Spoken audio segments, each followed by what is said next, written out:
more you begin to investigate what we think we understand, where we came from, what we think we're doing, the more you begin to see we've been lied to. We've been lied to by every institution. What makes you think for 1 minute that the religious institution is the only one that's never been touched? The religious institutions of this world are at the bottom of the dirt. The religious institutions in this world are put there by the same people who gave you your government, your corrupt education, who set up your international banking cartels, because our masters don't give a damn about you or your family. All they care about is what they have always cared about, and that's controlling the whole damn world. We have been misled away from the true and divine presence in the universe that men have called God. I don't know what God is, but I know what he isn't. And unless and until you are prepared to look at the whole truth, and wherever it may go, whoever it may lead to, if you want to look the other way, or if you want to play favorites, then somewhere along the line you're going to find out you're messing with divine justice. The more you educate yourself, the more you understand where things come from, the more obvious things become, and you begin to see lies everywhere. You have to know the truth and seek the truth, and the truth will set you free.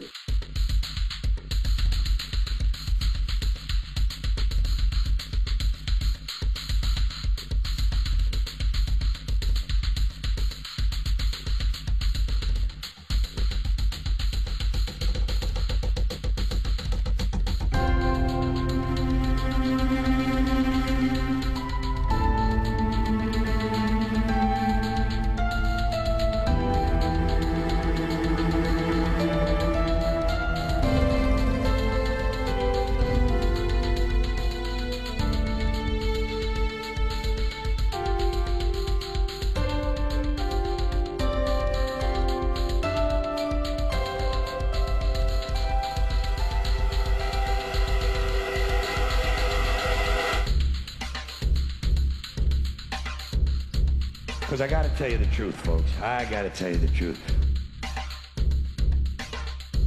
When it comes to bullshit, big time, major league bullshit, you have to stand in awe of the all-time champion of false promises and exaggerated claims, religion. Think about it. Religion has actually convinced people that there's an invisible man living in the sky who watches everything you do every minute of every day.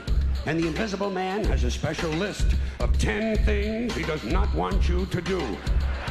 And if you do any of these 10 things, he has a special place full of fire and smoke and burning and torture and anguish where he will send you to live and suffer and burn and choke and scream and cry forever and ever till the end of time. But he loves you.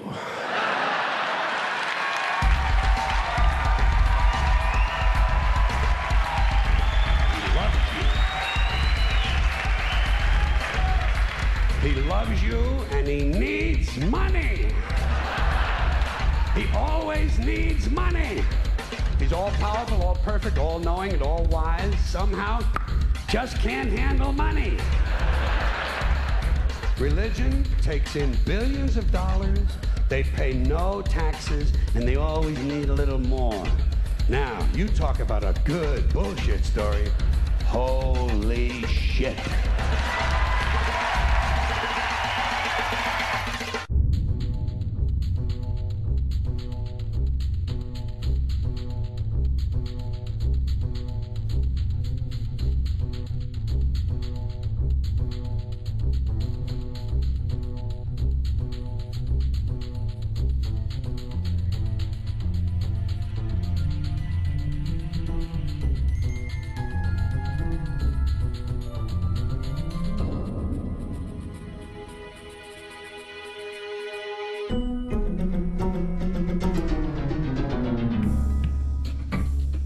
This is the sun.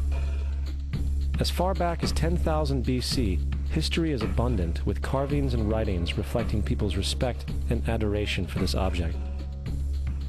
And it is simple to understand why, as every morning the sun would rise, bringing vision, warmth, and security, saving man from the cold, blind, predator-filled darkness of night. Without it, the cultures understood, the crops would not grow, and life on the planet would not survive. These realities made the sun the most adorned object of all time. Likewise, they were also very aware of the stars. The tracking of the stars allowed them to recognize and anticipate events which occurred over long periods of time, such as eclipses and full moons. They in turn cataloged celestial groups into what we know today as constellations. This is the cross of the zodiac, one of the oldest conceptual images in human history. It reflects the sun as it figuratively passes through the 12 major constellations over the course of a year. It also reflects the 12 months of the year, the 4 seasons, and the solstices and equinoxes. The term zodiac relates to the fact that constellations were anthropomorphized or personified as figures or animals. In other words, the early civilizations did not just follow the sun and stars, they personified them with elaborate myths involving their movements and relationships. The sun, with its life-giving and saving qualities, was personified as a representative of the unseen creator or God, God's Son, the light of the world, the savior of humankind. Likewise, the 12 constellations represented places of travel for God's Son, and were identified by names, usually representing elements of nature that happened during that period of time. For example, Aquarius, the water bearer, who brings the spring rains.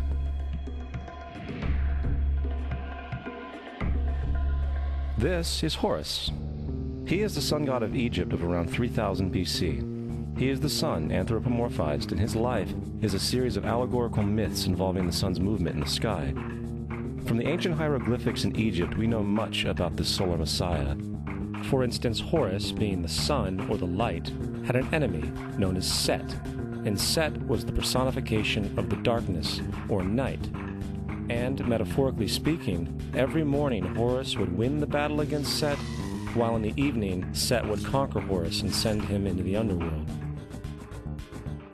It is important to note that dark versus light, or good versus evil, is one of the most ubiquitous mythological dualities ever known, and is still expressed on many levels to this day.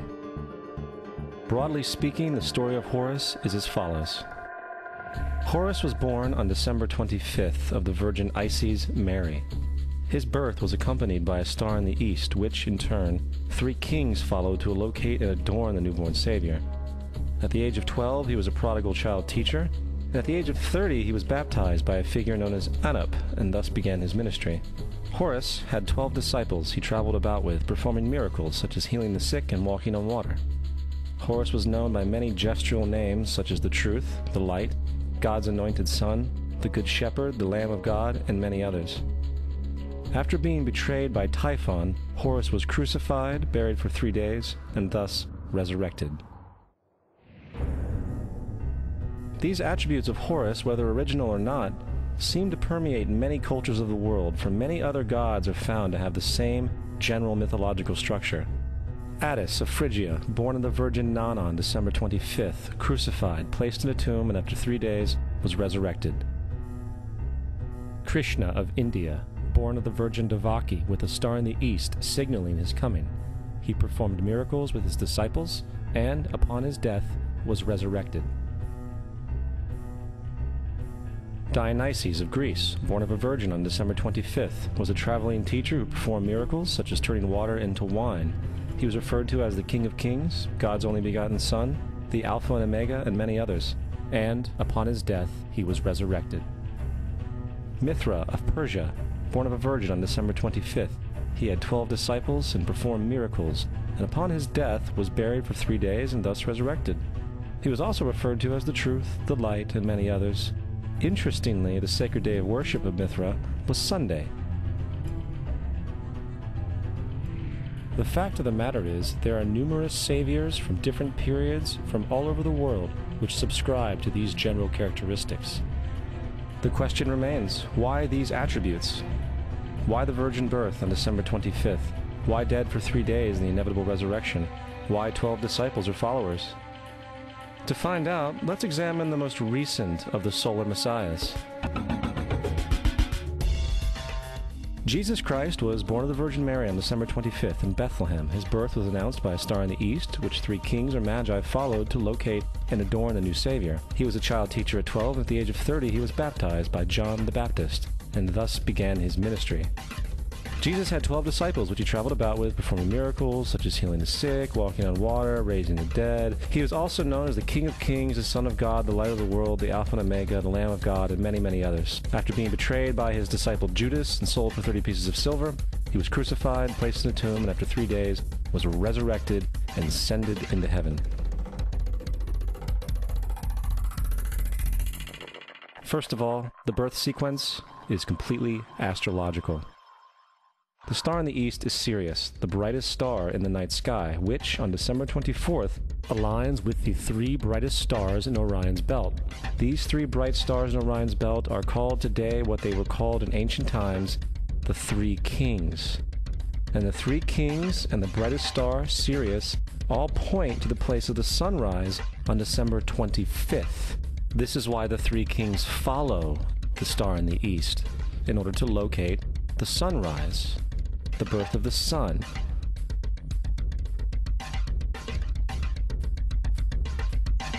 The Virgin Mary is the constellation Virgo, also known as Virgo the Virgin. Virgo in Latin means virgin.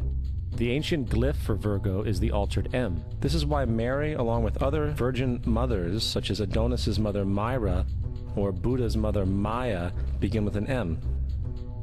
Virgo is also referred to as the house of bread, and the representation of Virgo is a virgin holding a sheaf of wheat. This house of bread and its symbol of wheat represents August and September, the time of harvest. In turn, Bethlehem, in fact, literally translates to house of bread. Bethlehem is thus a reference to the constellation Virgo, a place in the sky, not on earth. There's another very interesting phenomenon that occurs around December 25th, or the winter solstice. From the summer solstice to the winter solstice, the days become shorter and colder. And from the perspective of the northern hemisphere, the sun appears to move south and get smaller and more scarce. The shortening of the days and the expiration of the crops when approaching the winter solstice symbolize the process of death to the ancients. It was the death of the sun. And by December 22nd, the sun's demise was fully realized, for the sun, having moved south continually for 6 months, makes it to its lowest point in the sky. Here a curious thing occurs. The sun stops moving south, at least perceivably, for 3 days. And during this 3-day pause, the sun resides in the vicinity of the Southern Cross, or Crux, constellation. And after this time, on December 25th, the sun moves 1 degree, this time north, foreshadowing longer days, warmth, and spring. And thus it was said, the sun died on the cross, was dead for 3 days, only to be resurrected or born again. This is why Jesus and numerous other sun gods share the crucifixion, 3-day death, and resurrection concept.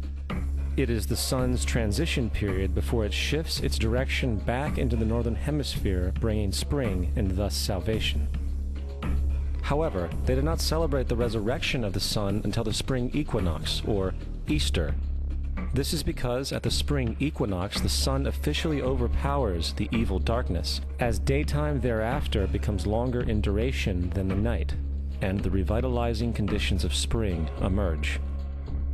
Now, probably the most obvious of all the astrological symbolism around Jesus regards the 12 disciples. They are simply the 12 constellations of the zodiac, which Jesus, being the sun, travels about with. In fact, the number 12 is replete throughout the Bible.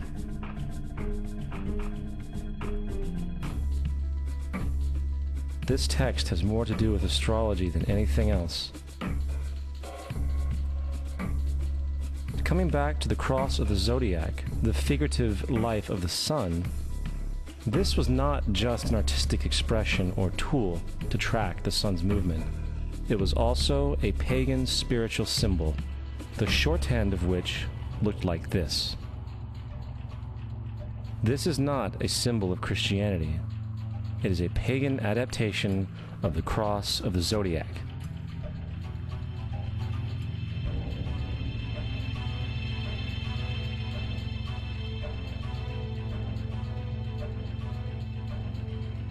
This is why Jesus in early occult art is always shown with his head on the cross, for Jesus is the Son of God, the light of the world, the risen Savior who will come again, as it does every morning, the glory of God who defends against the works of darkness as he is born again every morning and can be seen coming in the clouds up in heaven with his crown of thorns or sun rays.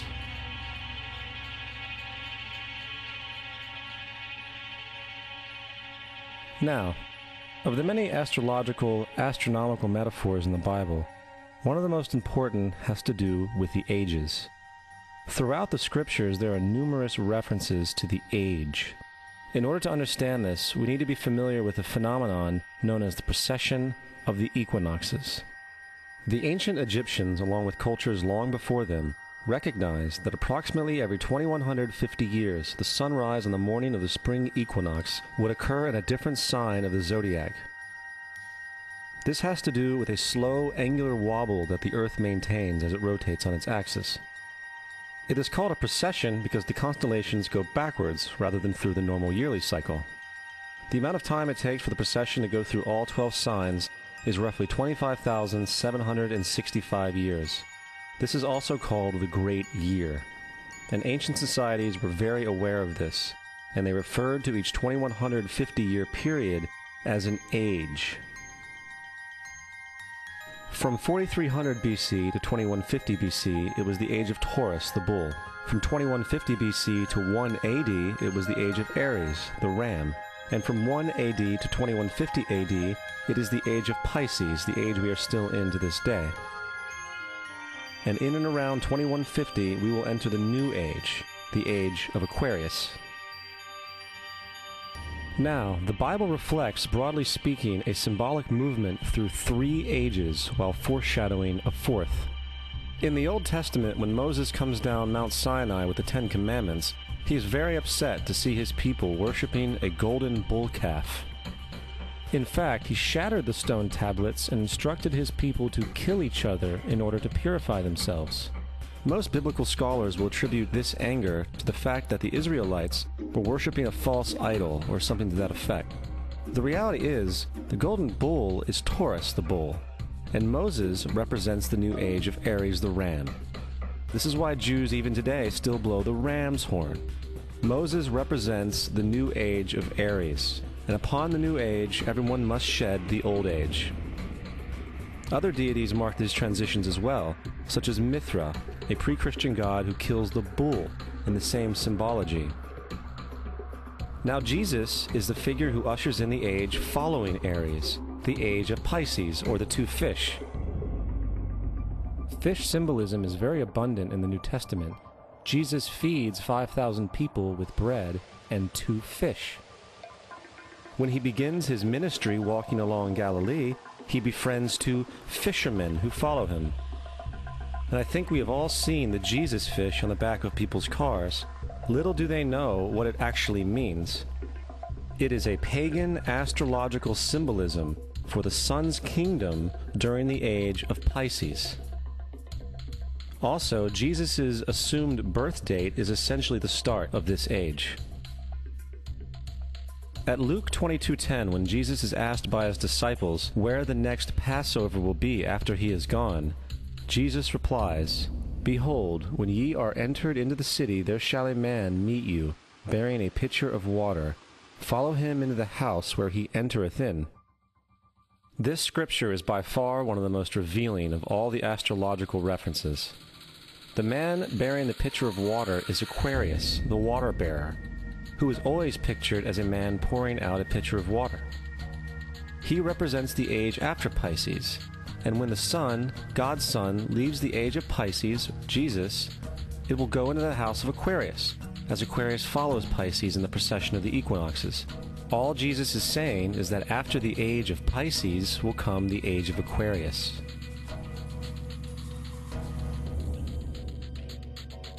Now, we have all heard about the end times and the end of the world.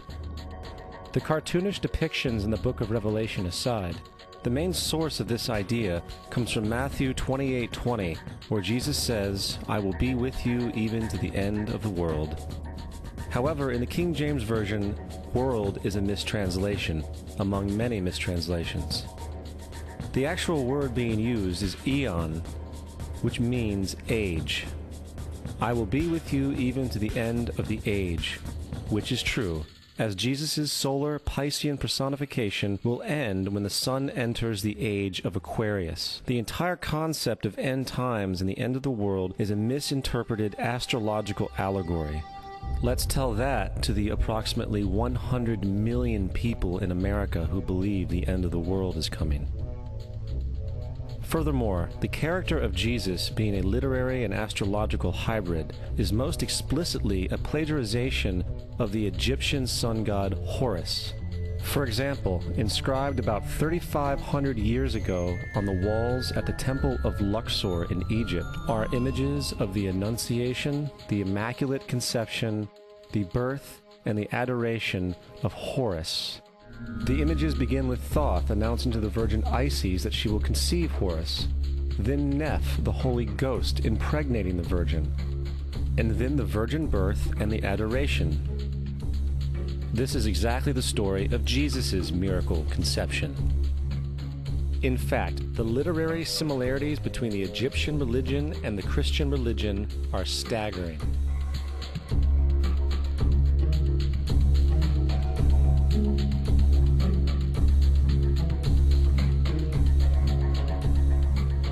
And the plagiarism is continuous.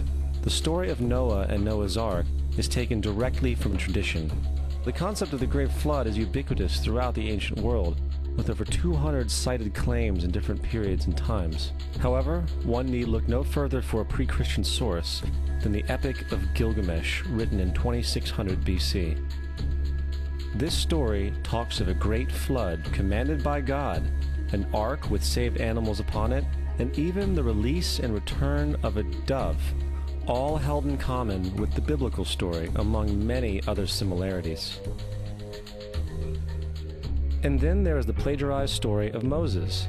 Upon Moses' birth, it is said that he was placed in a reed basket and set adrift in a river in order to avoid infanticide. He was later rescued by a daughter of royalty and raised by her as a prince. This baby in a basket story was lifted directly from the myth of Sargon of Akkad of around 2250 BC. Sargon was born, placed in a reed basket in order to avoid infanticide, and set adrift in a river. He was in turn rescued and raised by Aki, a royal midwife. Furthermore, Moses is known as the lawgiver, the giver of the Ten Commandments, the Mosaic Law. However, the idea of a law being passed from God to a prophet up on a mountain is also a very old motif. Moses is just another lawgiver in a long line of lawgivers in mythological history. In India, Manu was the great lawgiver. In Crete, Minos ascended Mount Dicta, where Zeus gave him the sacred laws, while in Egypt there was Meses, who carried stone tablets and upon them the laws of God were written. Manu, Minos, Meses, Moses. And as far as the Ten Commandments, they are taken outright from spell 125 in the Egyptian Book of the Dead. What the Book of the Dead phrased, "I have not stolen," became "Thou shalt not steal." "I have not killed," became "Thou shalt not kill." "I have not told lies," became "Thou shalt not bear false witness," and so forth. In fact, the Egyptian religion is likely the primary foundational basis for the Judeo-Christian theology. Baptism, afterlife, final judgment, virgin birth, death and resurrection, crucifixion, the Ark of the Covenant, circumcision, saviors, Holy Communion, Great Flood, Easter, Christmas, Passover, and many, many more are all attributes of Egyptian ideas long predating Christianity and Judaism. Justin Martyr, one of the first Christian historians and defenders, wrote, "When we say that he, Jesus Christ, our teacher, was produced without sexual union, was crucified and died and rose again and ascended into heaven, we propound nothing different from what you believe regarding those who you esteem sons of Jupiter. In a different writing, Justin Martyr said, "He was born of a virgin, accept this in common with what you believe of Perseus." It's obvious that Justin and other early Christians knew how similar Christianity was to the pagan religions. However, Justin had a solution. As far as he was concerned, the devil did it. The devil had the foresight to come before Christ and create his characteristics in the pagan world. Fundamentalist Christianity, fascinating. These people actually believe the world is 12,000 years old. Swear to God. I actually asked one of these guys, okay, dinosaur fossils. He says, dinosaur fossils? God put those here to test our faith.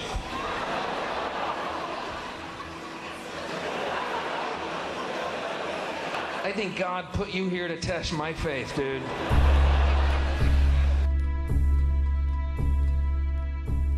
The Bible is nothing more than an astrotheological literary hybrid, just like nearly all religious myths before it. In fact, the aspect of transference of one character's attributes to a new character can be found within the book itself. In the Old Testament, there is the story of Joseph. Joseph was a prototype for Jesus. Joseph was born of a miracle birth. Jesus was born of a miracle birth. Joseph was of 12 brothers. Jesus had 12 disciples. Joseph was sold for 20 pieces of silver. Jesus was sold for 30 pieces of silver. Brother Judah suggests the sale of Joseph. Disciple Judas suggests the sale of Jesus. Joseph began his work at the age of 30. Jesus began his work at the age of 30. The parallels go on and on. Furthermore, is there any non-biblical historical evidence of any person living with the name Jesus, the son of Mary, who traveled about with 12 followers, healing people and the like? There are numerous historians who lived in and around the Mediterranean, either during or soon after the assumed life of Jesus. How many of these historians document this figure? Not one. However, to be fair, that doesn't mean defenders of the historical Jesus haven't claimed the contrary. 4 historians are typically referenced to justify Jesus' existence. Pliny the Younger, Suetonius, and Tacitus are the first 3. Each one of their entries consists of only a few sentences at best, and only referred to Christus or the Christ, which in fact is not a name but a title. It means the Anointed One. The 4th source is Josephus, and this source has been proven to be a forgery for hundreds of years. Sadly, it is still cited as truth. You would think that a guy who rose from the dead and ascended into heaven for all eyes to see and performed the wealth of miracles acclaimed to him would have made it into the historical record. It didn't, because once the evidence is weighed, there are very high odds that the figure known as Jesus did not even exist.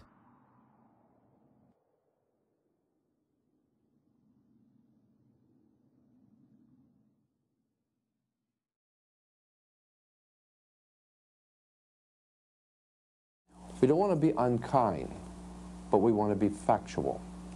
We don't want to cause hurt feelings, but we want to be academically correct in what we understand and know to be true. Christianity just is not based on truth. We find that Christianity was in fact nothing more than a Roman story, developed politically. The reality is, Jesus was the solar deity of the Gnostic Christian sect, and like all other pagan gods, he was a mythical figure. It was the political establishment that sought to historize the Jesus figure for social control. By 325 AD in Rome, Emperor Constantine convened the Council of Nicaea. It was during this meeting that the politically motivated Christian doctrines were established, and thus began a long history of Christian bloodshed and spiritual fraud. And for the next 1600 years, the Vatican maintained a political stranglehold on all of Europe, leading to such joyous periods as the Dark Ages, along with enlightening events such as the Crusades and the Inquisition.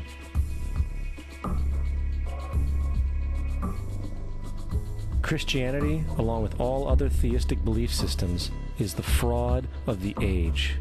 It serves to detach the species from the natural world, and likewise each other. It supports blind submission to authority. It reduces human responsibility to the effect that God controls everything, and in turn awful crimes can be justified in the name of a divine pursuit.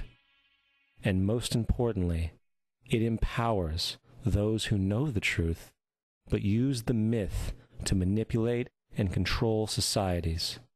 The religious myth is the most powerful device ever created and serves as the psychological soil upon which other myths can flourish.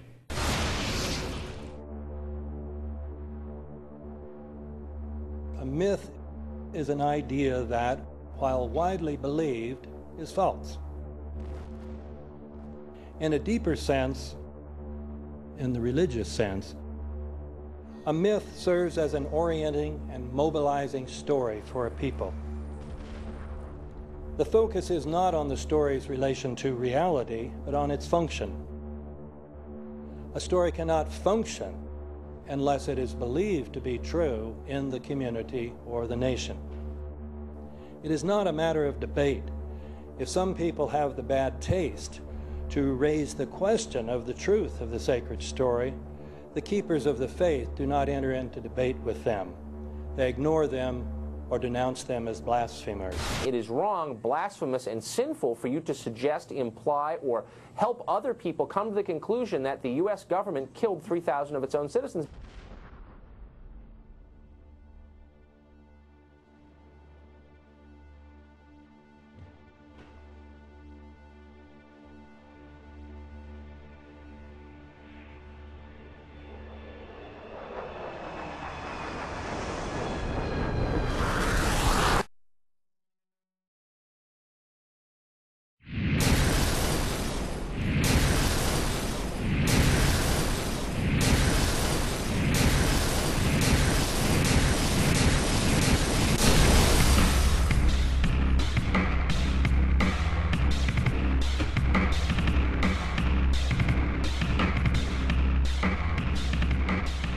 As if a demolition team set off when you see the old demolitions of these old buildings. It looks like one of those scenes of an old building being purposely dynamited and blown up. Anybody who's ever watched a building being demolished on purpose knows that if you're going to do this, you have to get at the under-infrastructure of a building and bring it down. The way the structure is collapsing, this was the result of something that was planned. It's not accidental that the first tower just happened to collapse and then the second tower just happened to collapse in exactly the same way. How they accomplished this, we don't know. The building collapsed to dust. You don't find a desk. You don't find a chair.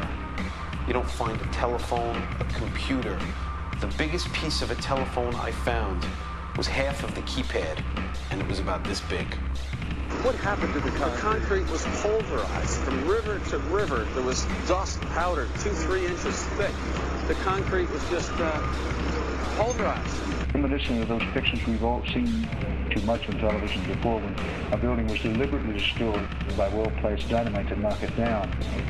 If they had detonated, they were planned to take down a building. Boom, boom, boom, boom, boom. I heard a second explosion. There was a heavy-duty explosion. Then there was some secondary explosions and then the subsequent collapses. An explosion blew and it knocked everybody over. To me, it sounded like an explosion. It sounded like gunfire. Bang, bang, bang, bang, bang. And then all of a sudden, 3 big explosions. We heard a big explosion coming down. And then the entire top of the building just blew up. We saw some kind of explosion. By the force of the explosion. Big explosion. Blew us back into the 8th floor. Then we get to the lobby. This is a big explosion. The lobby looked as though a bomb had exploded there. A huge explosion now, raining debris. It's been a huge explosion. Huge explosion that we all heard and felt. We just witnessed some kind of follow-up explosion. We heard a very loud blast explosion. A secondary explosion at Tower 1 camp. That is another bomb going off. He thinks that there were actually devices that were planted in the building. Planted in the building.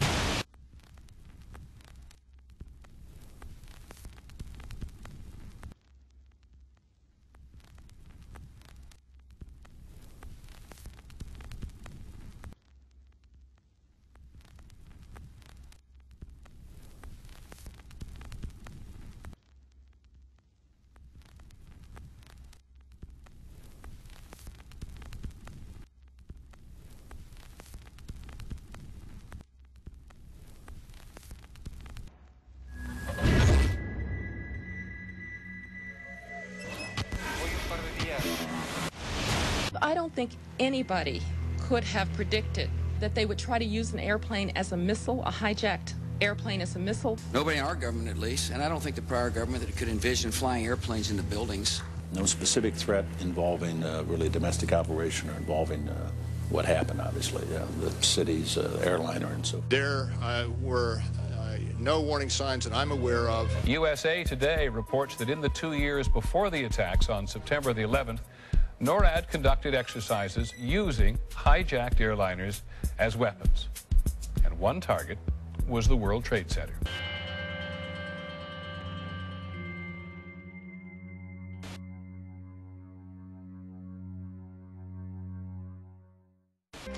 In confidential documents from the Philippines obtained by CNN, the plan was clear. He will board any American commercial aircraft, control its cockpit, and dive it at the CIA headquarters. Other buildings targeted the Pentagon and the World Trade Center. Security in counterterrorism was blinking red, in the words of George Tenet, that the warnings of an imminent attack were so severe that something dramatic should have been done. It was unparalleled. Instead, our president went on a month-long vacation.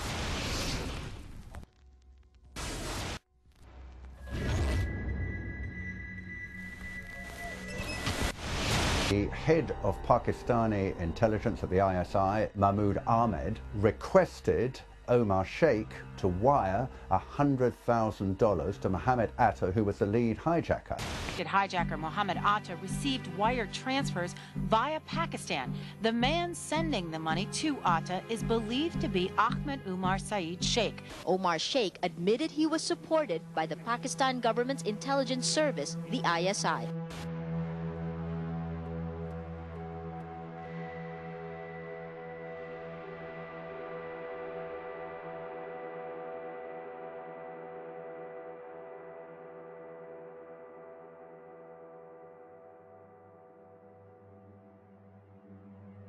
Although we are told that 4 or 5 of the alleged hijackers were on each of the flights. If so, their names should have been on the flight manifests.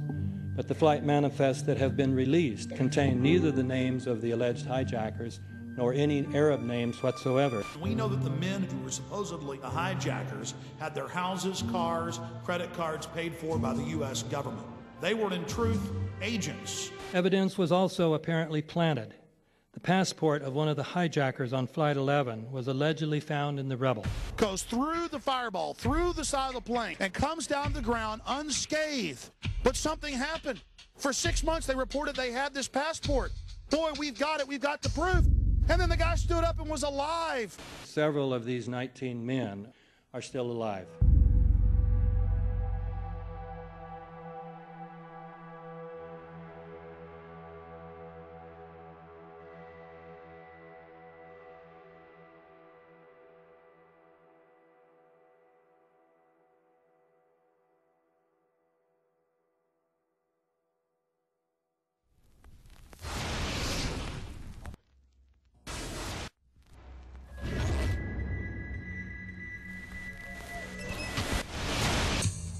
Of course we're after Saddam Hussein, bin Laden. He's... January 2001, the Bush administration orders the FBI and intelligence agencies to back off investigations involving the bin Laden family, including 2 of Osama bin Laden's relatives, who were living, guess where, in Falls Church, Virginia, right next to CIA headquarters. When he was already America's most wanted criminal, he reportedly spent 2 weeks in the American hospital in Dubai, was treated by an American doctor, and visited by the local CIA agent. We have not seen one piece of evidence that links Osama bin Laden directly to the planning stages of September 11th. This failure to provide proof was later said to be unnecessary because bin Laden, in a video allegedly found in Afghanistan, admitted responsibility for the attacks. This confession is now widely cited as proof. But the man in this video has darker skin, fuller cheeks, and a broader nose than the Osama bin Laden of all other videos. We again seem to have planted evidence. In 1976, Osama's older brother Salim bin Laden hired a man in Texas by the name of Jim Bath to handle all the investments in the United States for the bin Laden family. Jim Bath also happens to be a personal, almost lifelong friend and former Air National Guard pilot with George W. Bush. The connections between the Bushes and the bin Ladens become much more clear when George Herbert Walker Bush made trips to Saudi Arabia in 1998 and 2000 to meet with the bin Laden family on behalf of a company called the Carlyle Group.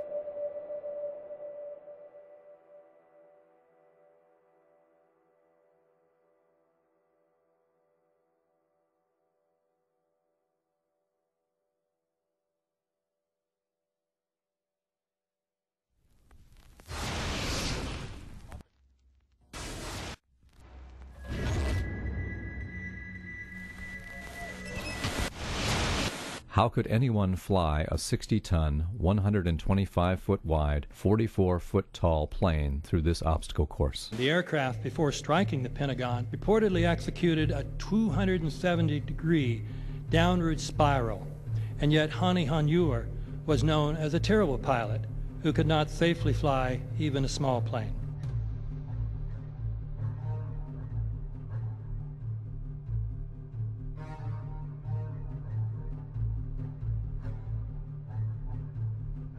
No seats, no luggage, no bodies. Nothing but bricks and limestone. The official explanation is that the intense heat from the jet fuel vaporized the entire plane. Flight 77 had 2 Rolls-Royce engines made of steel and titanium alloy and weigh 6 tons each. It is scientifically impossible, but 12 tons of steel and titanium was vaporized by jet fuel. We're also told that the bodies were able to be identified either by their fingerprints or by the DNA. So what kind of fire can vaporize aluminum and tempered steel and yet leave human bodies intact? From my close-up inspection, there's no evidence of a plane having crashed anywhere near the Pentagon. And as I said, the only pieces left that you can see are small enough that you could pick up in your hand. Shortly after the strike, government agents picked up debris and carried it off. The entire lawn was covered with dirt and gravel, so that any remaining forensic evidence was literally covered up. The videos from security cameras, which would show what really hit the Pentagon, were immediately confiscated by agents of the FBI, and the Department of Justice has to this day refused to release them. If these videos would prove that the Pentagon was really hit by a 757, most of us would assume the government would release them.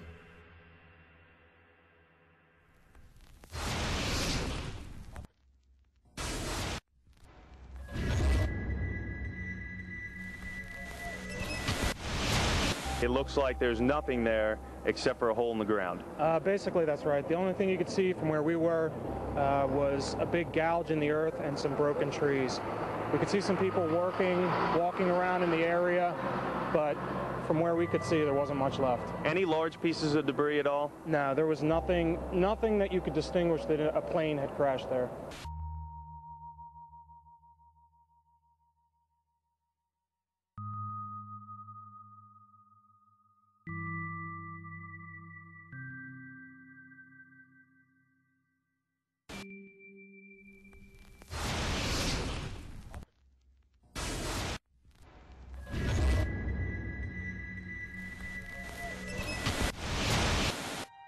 Pancake theory, according to which the fires, while not melting the steel, heated it up sufficiently to cause the floors weakened by the airplane strikes to break loose from the steel columns, and this started a chain reaction. So you would expect then from that theory, which is the official theory, to see a whole stack of floors piled up on top of each other and then a spindle of core columns standing too. The core of each of the twin towers consisted of 47 massive steel columns. If the floors had broken loose from them, these columns would have still been sticking up into the air 1,000 feet. The plane did not cut all those core columns. We designed the buildings to take the impact of the Boeing 707 hitting the building at any location. The building probably could sustain multiple impacts of jetliners. That the plane flew straight into the building. Through him, right. Yeah. So you're saying that the building was actually designed to cope with a hole like that and still survive? Yeah, it was. If you had dropped, say, a billiard ball from the top of the World Trade Center, 110 floors up there, it would have taken 8 to 10 seconds to hit the ground encountering no resistance whatsoever. The Twin Towers came down in nearly free-fall speed. 200,000 tons of steel shatters and explodes outwards over 500 feet. This means that floors shattered at an average rate of about 10 floors per second. There is no scenario for a pancake effect of buildings falling that allows them to fall at the rate of free fall. Now what can do that? What can move mass out of the way? Explosives.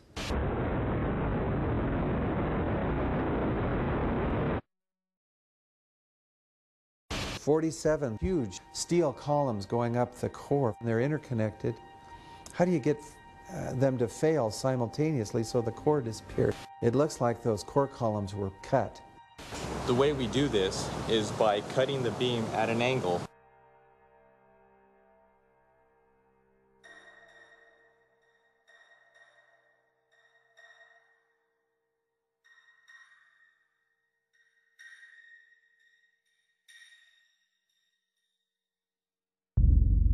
I started looking at the molten metal.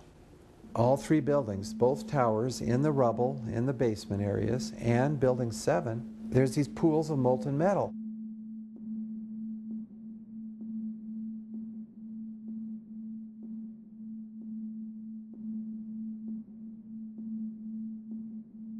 You'd get down below and you'd see molten steel running down the channel rails, like you're in a foundry. Like lava from a volcano. The molten steel was found 3, 4, and 5 weeks later, when the rubble was being removed. He said that molten steel was also found underneath World Trade Center 7. So I'm looking through the official reports. What do they say about the molten metal? They say nothing. But wait a minute. This is important evidence. So where did that come from? Thermite is so hot that it'll just cut through steel, through structural steel, for example, like a knife through butter. The products are molten iron and aluminum oxide, which goes off primarily as a dust. You know those enormous dust clouds? You can imagine when you assemble these chemicals on a large scale.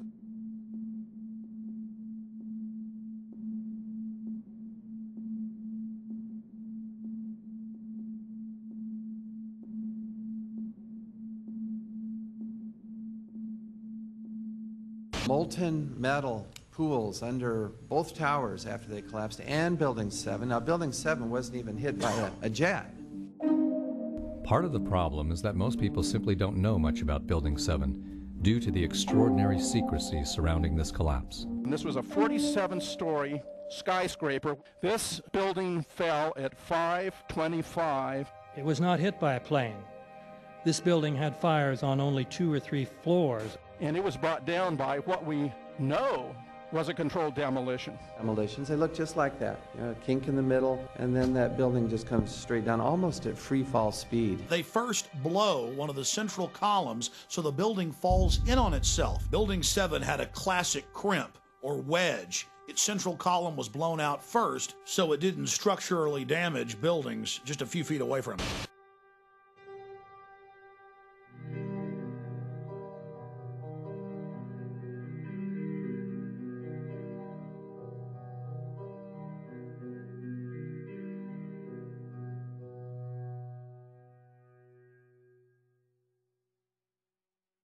Our office was on the B1 level. As I was talking to a supervisor at 8:46, and all of a sudden we hear, boom! An explosion so hard that pushed us upwards. And it came from the basement between the B2 level and the B3 level. And when I went to verbalize, we hear, boom! The impact of the plane on the top. As I'm walking by the main freight corridor building in the corridor, that's when I got blown. I mean, the impact of the explosion threw me to the floor, and that's when everything started happening. All of a sudden, a big impact happened again, and all the ceiling tile was falling down, the light fixtures were falling. You know, you got to go clear across the whole from 1 to 2 World Trade Center, and then all of a sudden, it happened all over again. Something else hit us to the floor. Right in the basement, you felt it. Walls were caving in, everything that was going on. I mean, I know people that got killed in the basement. I know people that got broken legs in the basement. People that got reconstructive surgery because the walls hit them in the face.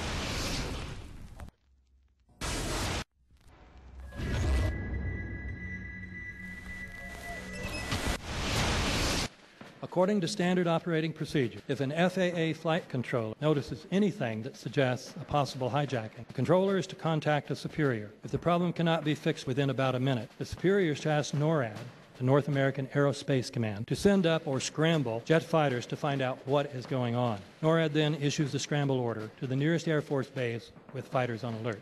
But although interceptions usually occur within 10 or so minutes, in this case, 80 or so minutes had elapsed before fighters were even airborne. It's a mind-bending anomaly. Not a single U.S. Air Force interceptor turns a wheel until it's too late. There are no jets at all. What if they were so confused and had been so deliberately confused that they couldn't respond? The reason that they didn't know where to go was because a number of conflicting and overlapping war game exercises were taking place. It involved the insertion of false radar blips onto radar screens in the Northeast Air Defense Sector. Center Team U, we have a problem here. We have a hijacked aircraft headed towards New York. We need someone to scramble some F-16s or something up there to help us out. Is this real world or exercise? Is this real world or exercise? There was another exercise, Vigilant Warrior, which was, in fact, according to a NORAD source, a live-fly hijack drill being conducted at the same time. With only 8 available fighter aircraft, and they have to be dispatched in pairs, they were dealing with as many as 22 possible hijacks on the day of 9/11, and they couldn't separate the war game exercises from the actual hijacks.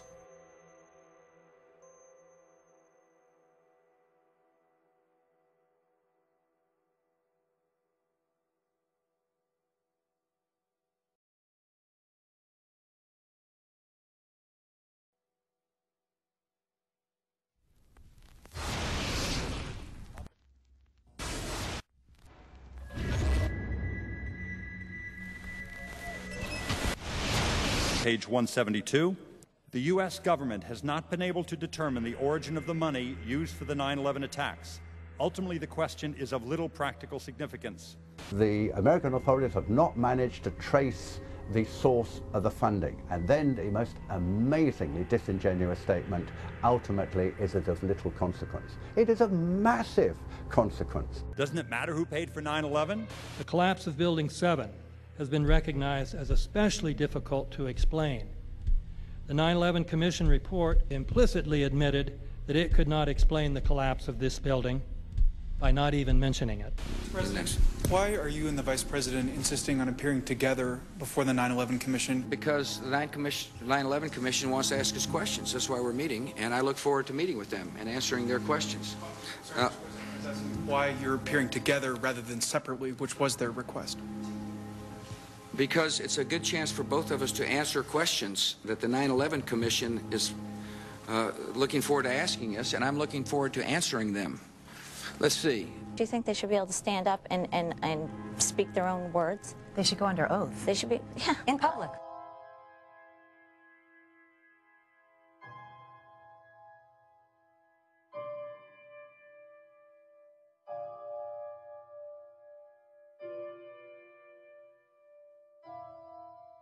Don't you think that the families deserve to have a transcript or to be able to see what you Adam, said? you asked me that question yesterday. I got the same answer, yeah. The final report was a unanimous report. That means that if there was a single commissioner who had any objection about anything, that fact would be dropped from the report. We have found out that he not only served on the transition team of the Bush administration, that he was a person who wrote a draft memo for the setup of the Bush administration's National Security Council, that he was an individual who wrote the preemptive war strategy that was eventually used for the war in Iraq, that he is a close friend of Condoleezza Rice's. We want him to resign. There is literally nothing in the 9/11 report that the Bush administration did not approve of. We can understand, therefore, why the Commission, under Zelikow's leadership, would have ignored all the evidence that would point to the truth, that 9/11 was a false flag operation intended to authorize the doctrines and funds needed for a new level of imperial mobilization.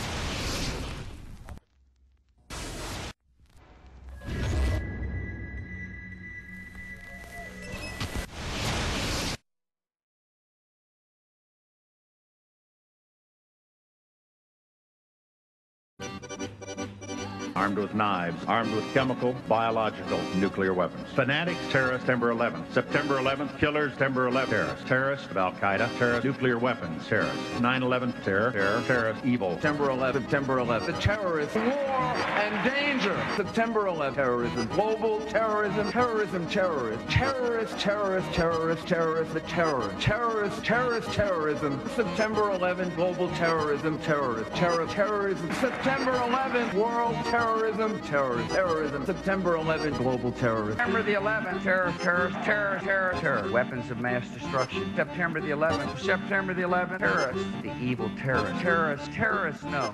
Terrorism. The words are hypnotically repeated. Terrorism, terrorist, terrorist threat, and of course, believed to be linked to Al-Qaeda. But it's the so-called war on terrorism that's in our faces practically 24/7 as the inescapable focus of our existence. One day, our grandchildren will look back on this time and ask, how was the war on terror won? The entire U.S. ruling class, ruling elite, comes to see terrorism as the preferred means, indeed the only means, to provide social cohesion, to provide an enemy image for the society to keep it together. According to neocon theory from Carl Schmitt, you have to have an enemy image in order to have a society. It's a very dangerous thing because now it means that the entire social order, the political parties, intellectual life, politics in general, all based on a monstrous myth. Monstrous myth.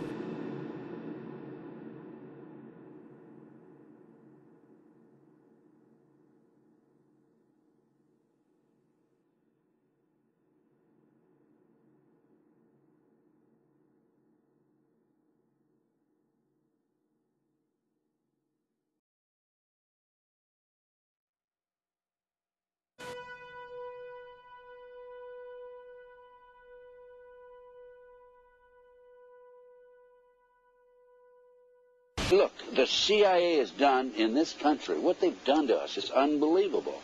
Look at the terrorist acts that have occurred. The CIA behind most, if not all of them. We had the Marine Barracks. We had our embassy in Kenya. We had Pan Am 103. We had the USS Cole.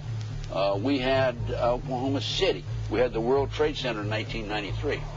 That helped the terrorists blow up the World Trade Center the first time. They built the bomb. They got the driver's license. The informant, the FBI informant, a fellow named Salam, a 43-year-old former Egyptian army officer, he was given the assignment to put the bomb together. And he went to his supervisor, his FBI supervisor, and said, we're going to put a dummy bomb in here, right? And the FBI supervisor said, no, we're going to put a real bomb. The FBI actually carried out the attack on the World Trade Center in 1993. They actually hired Ahmad Salam and paid him $1 million and gave him real explosives, a detonator, and told him to build a bomb and to give it to the foolish people that he was controlling to allow them to attack the World Trade Center complex. Unfortunately for them, there were only 6 people killed, not enough to pass the legislation. So what happened is 2 years later, April 19, 1995, down comes Oklahoma City Murrah building, 168 people killed. 1 year later, the anti-terrorism legislation that takes away many of our constitutional rights and civil liberties is passed.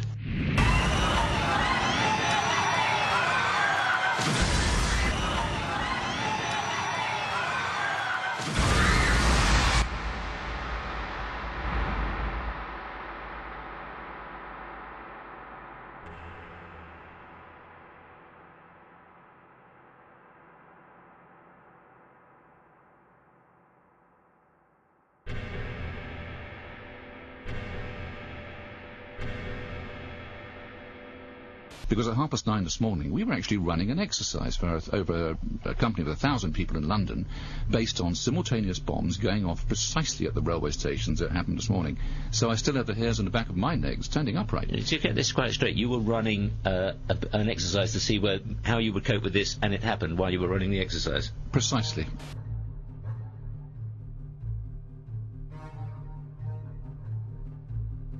Supposed to believe is some kind of coincidence, there was also an anti-terrorist drill going on 7/7.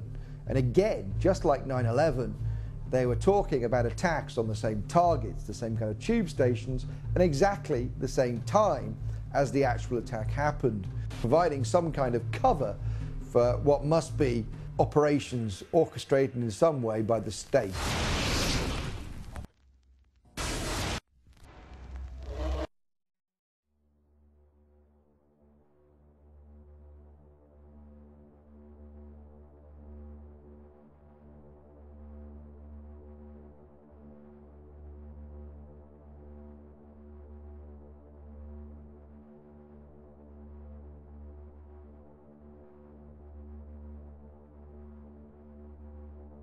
I am absolutely appalled at how much people in this country do not think. We are given to understand that, that an Arabic guy out there up in the mountains financed the most elaborate attack on this country. Do you think some people in a cave, were able to have NORAD stand down? Do you think that people in a cave were able to have all of this happen? And when I think about how many Americans were killed in New York City, and believing as I do that this thing was a setup job, this is a textbook operation that Nazis used, and they've used it over and over again. America has been suckered in one more time. I don't have to tell you things are bad. Everybody knows things are bad. The dollar buys a nickel's worth. Banks are going bust. Shopkeepers keep a gun under the counter. Punks are running wild in the street, and there's nobody anywhere who seems to know what to do, and there's no end to it. We know the air is unfit to breathe, and our food is unfit to eat. We sit watching our TVs while some local newscaster tells us that today we had 15 homicides and 63 violent crimes, as if that's the way it's supposed to be. We know things are bad, worse than bad. They're crazy. It's like everything everywhere is going crazy, so we don't go out anymore. We sit in the house, and slowly the world we're living in is getting smaller, and all we say is, please, at least leave us alone in our living rooms. Let me have my toaster and my TV and my steel-belted radios, and I won't say anything. Just leave us alone. Well, I'm not going to leave you alone. I want you to get mad. I don't want you to protest. I don't want you to riot. I don't want you to write to your congressman because I wouldn't know what to tell you to write. I don't know what to do about the depression and the inflation and the Russians and the crime in the street. All I know is that first, you've got to get mad. You've got to say, I'm a human being. God damn it. My life has value.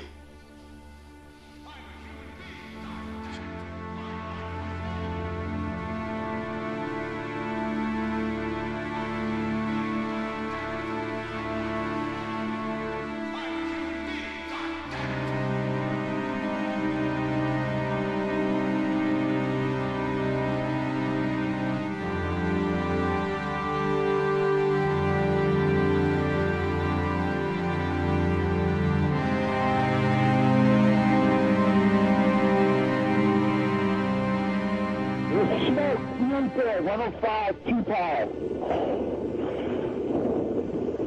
It's really bad. It's black. It's iron.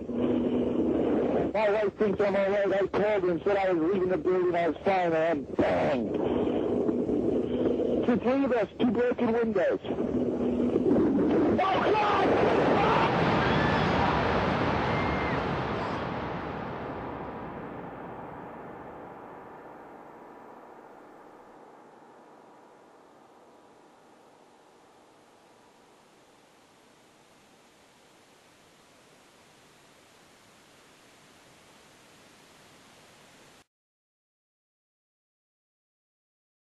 Ladies and gentlemen, the very word secrecy is repugnant in a free and open society, and we are, as a people, inherently and historically opposed to secret societies, to secret oaths, and to secret proceedings.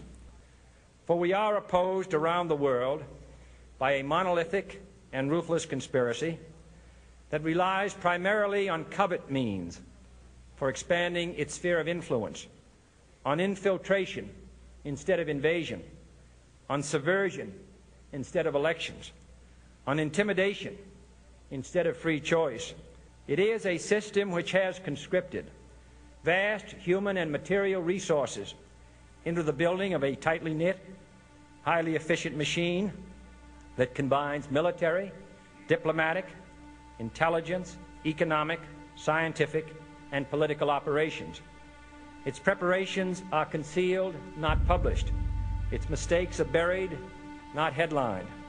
Its dissenters are silenced, not praised.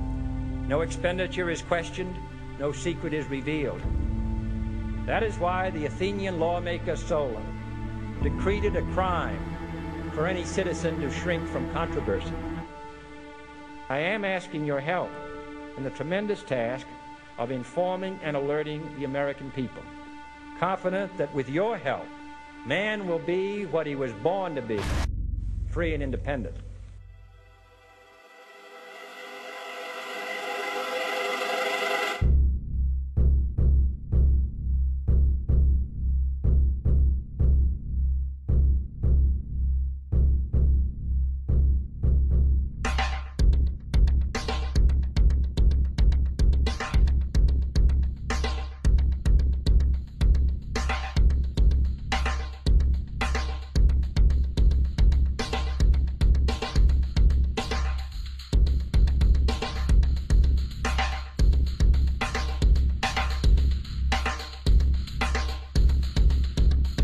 In 1775, the American Revolutionary War began as the American colonies sought to detach from England and its oppressive monarchy.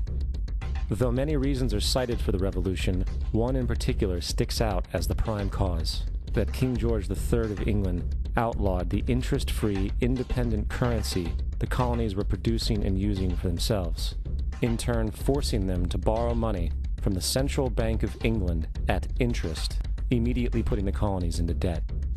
And, as Benjamin Franklin later wrote, the refusal of King George III to allow the colonies to operate an honest money system which freed the ordinary man from the clutches of the money manipulators was probably the prime cause of the revolution. In 1783, America won its independence from England. However, its battle against the central bank concept and the corrupt, greed-filled men associated with it had just begun. So what is a central bank? A central bank is an institution that produces the currency of an entire nation. Based on historical precedent, two specific powers are inherent in central banking practice: the control of interest rates and the control of the money supply, or inflation. The central bank does not simply supply a government's economy with money, it loans it to them at interest. Then, through the use of increasing and decreasing the supply of money, the central bank regulates the value of the currency being issued. It is critical to understand that the entire structure of this system can only produce one thing in the long run: debt. It doesn't take a lot of ingenuity to figure this scam out. For every single dollar produced by the central bank is loaned at interest. That means every single dollar produced is actually the dollar plus a certain percent of debt based on that dollar. And since the central bank has the monopoly over the production of the currency for the entire country, and they loan each dollar out with immediate debt attached to it, where does the money to pay for the debt come from? It can only come from the central bank again, which means the central bank has to perpetually increase its money supply to temporarily cover the outstanding debt created, which in turn, since that new money is loaned out at interest as well, creates even more debt. The end result of this system without fail is slavery, for it is impossible for the government and thus the public to ever come out of the self-generating debt. The founding fathers of this country were well aware of this.